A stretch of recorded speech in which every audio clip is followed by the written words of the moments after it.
Sarah Paulson already won an Emmy and a Golden Globe. Now she's Tony-nominated for a performance on Broadway, the place where it all began. She's talking with our Tracy Smith. What in God's name is happening down there? Reese? Who the hell are you? Tony. If you happen into New York's Belasco Theater in the next few weeks. What in the actual is going on? What are you doing here? You might be on familiar ground. A family reunion at full volume. Rachel? Tony, what the hell was that? How long was I supposed to sit here and let her insult me and my daddy? Our daddy, you piece of What? The play is Brandon Jacobs Jenkins' Tony-nominated Appropriate, and the human volcano on stage is Sarah Paulson. Because guess what? If there is a sick person in this family, it's you. Can you sum up what Appropriate is about? about? I thought you were about to ask me if I could sing, and I was like, can you sing? Tracy, I know you let's can not sing. No, I cannot sing. Yes, you can. A little bit. Just kidding. Appropriate is essentially a family drama-com. My father is dead. Our father is dead. The only man we all shared is dead. And It's pretty heavy on the drum. The play's about siblings coming together after their father dies. Secrets get revealed, feelings get hurt, and very little is left unsaid. As the older sister Tony, Paulson is in her element. You know our father wasn't guilty of one thing that witch just accused him of. Creating a character who's both powerful and vulnerable, if a bit unlikable. So do you not have that need to be liked? As a person, I'm like, please like me.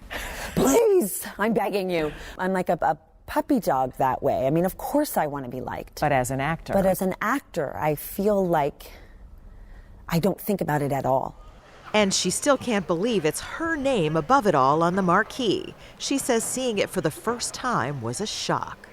And I did cry because I thought, this is something I never could have imagined. I mean, my mother spent a lot of time taking me to the theater when I was younger because she was a good mom who knew that it was really a passion of mine. Her mom, Katherine Gordon, understood it all. She wanted to write, and when she and Sarah's dad divorced, she moved her two daughters from Florida to New York City in search of a dream. And in what turned out to be the omen of a lifetime, she found work as a waitress at the legendary Sardi's restaurant on 44th Street, the very epicenter of Broadway. Sarah wound up at LaGuardia High School for the Performing Arts. What memories are coming back? Do you hear that? It's cool. Where she did her best to stand out. We had kids whose names were like Lene and Romy and Suna and Soren, and I was like, my name is Sarah, and so I'm going to change it. And I had everyone call me Sarah. Are you serious? I'm deadly serious. And after graduating in '93, she was really serious about finding work. She skipped college and went to Broadway, and before long she went from on stage to on screen, playing everything from a sketch comic opposite the late Matthew Perry. Or we could just end it now. The fight. That'd be fine, too. First of all, could you stop telling people we broke up because of the national anthem? It makes me sound like an idiot. To an especially cruel slave owner. Same as the rest. Master brought you here to work, that's all. And then she really got busy. In the series American Crime Story, she was unforgettable as prosecutor Marcia Clark in The People vs. O.J. Simpson. I'm not a public personality. This isn't what I do. I don't know how to do this. That role launched her to the next level, but she still has yet to watch it, or anything she's done since. So you didn't watch it? I've never watched The People versus OJ. No. Sterling K. Brown is always like, Mama, you might want to check it out. I'm like, maybe I do, but he's like, it's pretty good. But you think you'll pick it apart? I know I will pick it apart. Paulson's just as clear-eyed about her personal life. She and actor Holland Taylor, who's 3 decades her senior, have been together since 2015, though at the moment they're working on opposite sides of the country. When do you get to see Holland? Well, Holland and I live separately. Why? I think, I don't know if you know this, but Holland is a good bit older than I am. And she lived a lot of her life on her own. And I lived a lot of my life on my own. And I think we both sort of arrived at this relationship sort of recognizing that we both wanted to maintain some of that. And we were both sort of adult enough, I think, to say, I don't want to give this up and I don't want to give this up, so let's be together, but let's also be separate, which is lovely, I have to say. At the same time, do you miss her? Oh, God, yes. Oh, God, yes. We get along great on the FaceTime. Oh, my God. And some things happen only in New York, like this. Wow. Last week, Sarah Paulson had her portrait I don't think I've ever looked better, quite honestly. added to the caricatures of immortals that have adorned the walls of Sardi's for generations. I love it.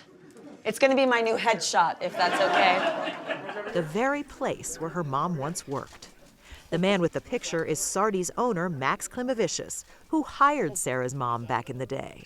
You're also honoring my mother for being brave enough to move to Manhattan at 27 years old to follow her personal dream and to thereby give me a giant springboard towards my own.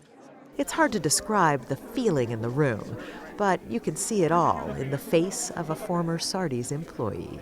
How proud are you, Mama? Oh, I've been proud of Sarah since the day she was born. It feels happy, and it's going to make me cry, so let's not go any further with that one. Not only is Sarah Paulson now a Sardi's laureate, she's been nominated for a Tony for her role in Appropriate. All this life you live, what's it for if no one's there to tell you about it? Sarah's a fabulous actress, and I know that, and I think she's going to win. Mom! I do! Oh, my God. I do! I do, Mom. I do. Mom, I think she's going to win. Mom. All those seeds that were planted in her early days in New York, now in full bloom. Pinch me is what I feel. Pinch me. And just if this is a dream, I don't want to wake up. I mean, we all have dreams as children, right? And some of us get to experience them. And I feel like I'm getting to experience it, and it's really special.